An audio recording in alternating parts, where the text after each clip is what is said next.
I look out across the water, I smell the salt, I feel the breeze, but in my heart I hear the calling of my old home, Tennessee.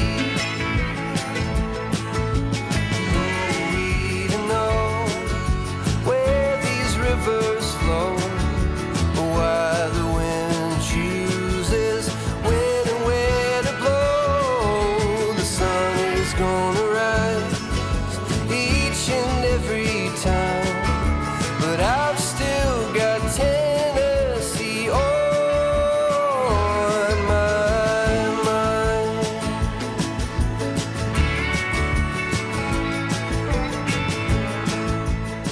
What's going on, guys? Welcome back to the channel. Or welcome if it's your first time here. You know, when you come to the conclusion that prepping is necessary, then it's important to make the best of your resources, your time, and your space. We only have limited funds to purchase things with. We have limited time, in my opinion, to get stockpiled, and we have limited space to put those things back. And we need to make the best of all three of those by purchasing just what we need and not other things that we don't need. So we need to make our purchases on common sense and, in my opinion, history, because history repeats itself. I made a list here of 10 different things that I think we should all be stockpiling right now.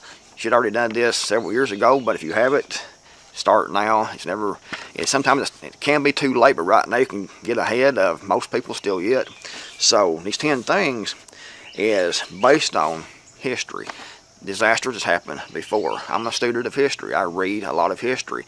I look at a lot of things that's happened in the past and base my preparedness on those things that happened in the past. Because like I said, history repeats itself and human beings are predictable. And if you look back at other disasters that's happened, just take this recent COVID pandemic and lockdowns and things, and how people reacted, what they bought. They went and stocked up on toilet paper, paper towels, and pinto beans. Other things, obviously, but that was the main three things here where I am, and I think that was like that a lot of other places also. And when it happens again, it'll be the same way. And you can look back at World War II, the Great Depression, look what people needed. Look what people bought, and base your preparedness on that. Of course, taking in all the other things now that we have going on, and base your preparedness on history and things that's happened before and human reactions, and you will be able to save money, save space, and save time. So this list here, I made a list of 10 different things. Urgent 10 things to stockpile now before the panic buying begins. And number one is obviously food. You're going to have to eat. And stock up on non-perishable items with a long shelf life, such as canned goods, dried goods, and freeze-dried food. Don't forget to include a variety of foods to maintain a balanced diet. And you have to eat. And I don't understand why people don't want to stock up on as much food as they possibly can, you know, non-perishable food.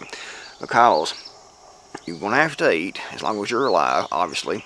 And if you stockpile that now, if nothing does happen, where you can't get food, for example, a famine or something doesn't ever happen, war doesn't happen or anything like that, no supply chain issues or anything, just having that food stockpiled now and buying it will save you money in the long run, because it's just going to go up in price. So stockpile the non-perishable foods that you eat, and learn to cook, learn to prepare from basic foods, and you'll get by a whole lot more cheaply. You know, if you can stockpile things like cornmeal, flour, rice, beans, oats, the basic food, sugar, and things like that, and prepare foods from those items like your grandmother used to, then you'll be able to save money and learn valuable skills. Water, you have to drink it, that clean drinking water, and stockpile some, and how much you stockpile will depend on, you know, where you are in the world. Some places are drier than others. Some places have less availability of clean drinking water, but regardless, you need to put some back, and you need to have a good water filter.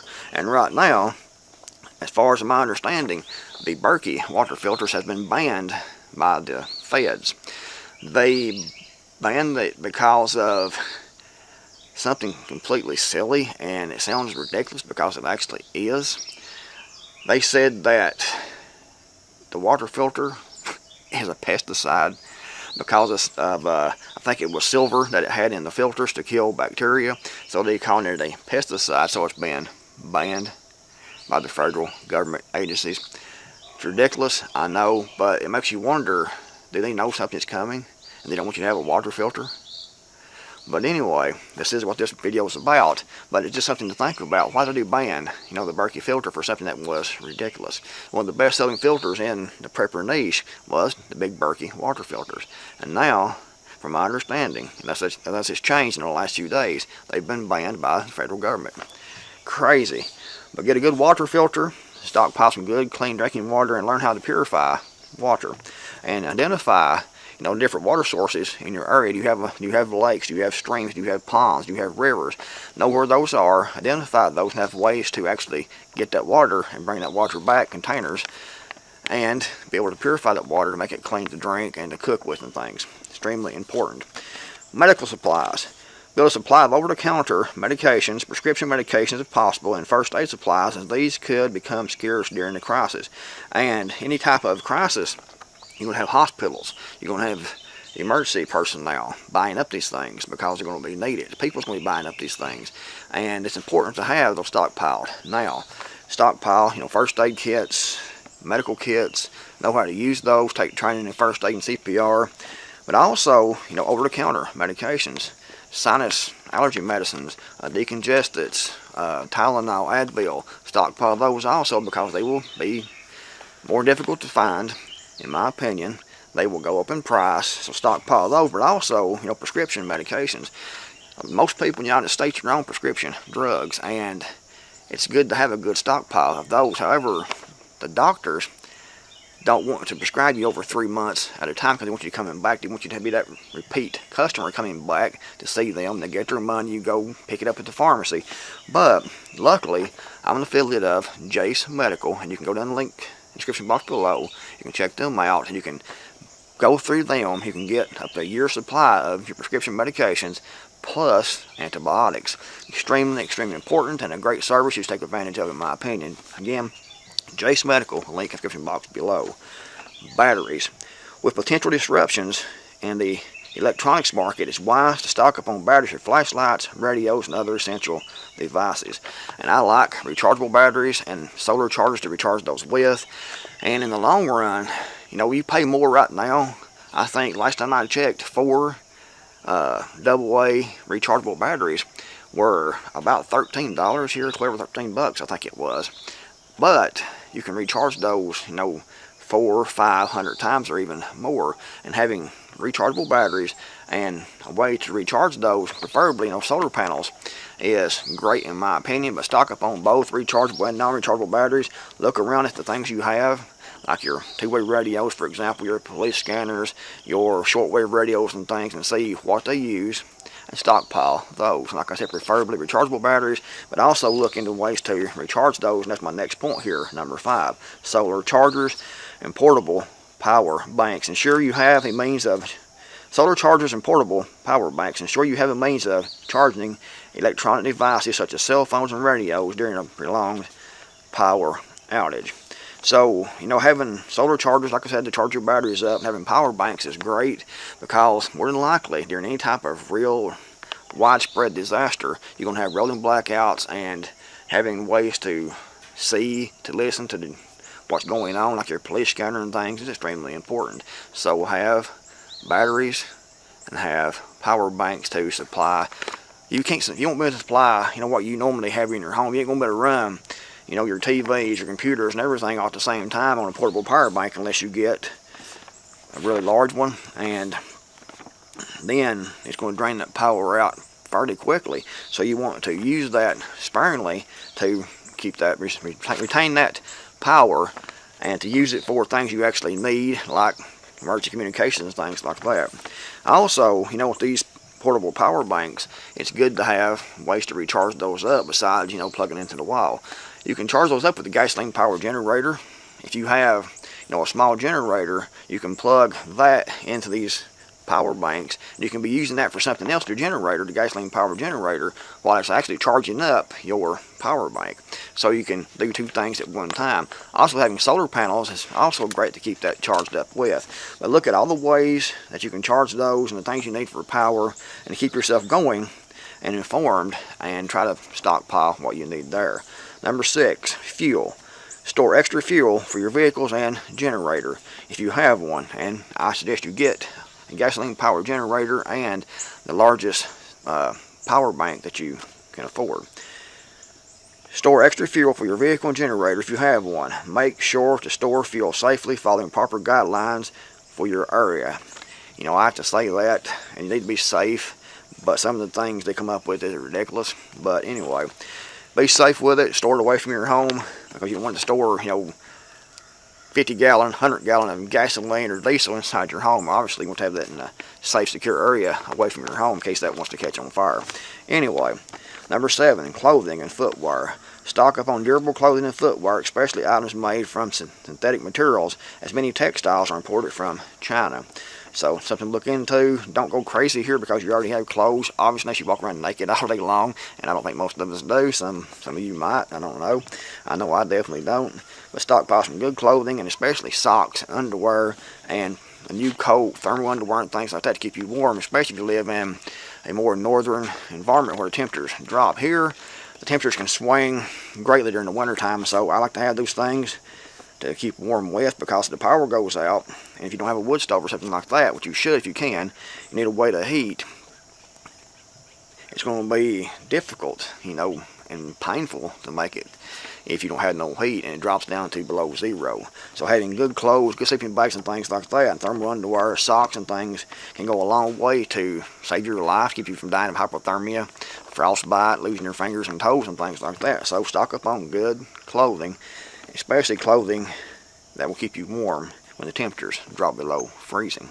Number 8, tools and repair supplies. Acquire essential tools and supplies for home and vehicle repairs. Obviously, if you have the skill. If you have no skills, have some tools, because someone may be able to use that. Gain skills if you can. But if you aren't able to work on your own car, you need to learn to do at least the basic repairs and things like that, and your home repairs and things.